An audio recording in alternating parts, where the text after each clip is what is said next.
Well, altitude sickness, what we were worried about. For me personally, the first few hours were okay. Got a little bit tired towards the end of the day, and then couldn't sleep for about 3 hours. It wasn't so much anything really bad, just had trouble sleeping.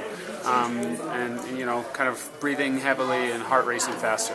My wife had it a little bit more severe, but we both woke up feeling okay in the morning. We gave ourselves like 12 hours, and we slept like 10 maybe.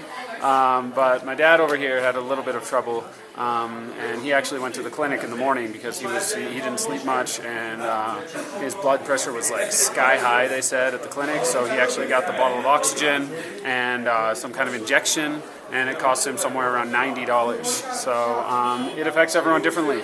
I would say eat a lot of carbs, drink a lot of water, avoid meat even before your trip. That's not just because I'm a vegetarian, it's just because you're not supposed to eat fatty foods. So definitely just water, carbs, lots of it. We pretty much feel fine now, all three of us. It's our last day here from the altitude sickness. My wife on the Everest base camp got really sick in the morning. She had a horrible headache and was throwing up. Immediately after we went down, she felt better after throwing up and everything. So don't worry about it, just power through it. If you're feeling that way, you're not going to die from it. You're going to be all right. It's worth the experience, definitely.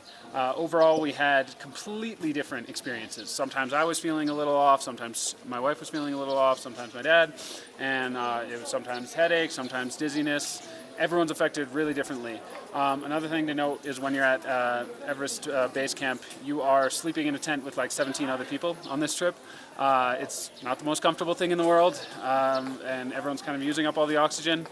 But we somehow made it through. We slept pretty well, actually, and once we went down, we felt a lot better. I was actually fine on the summit, so like I said, everyone's different. The three of us, of course, flew from Shanghai, so we kind of had the sudden sickness. We went from 0 to 3,700 meters very quickly.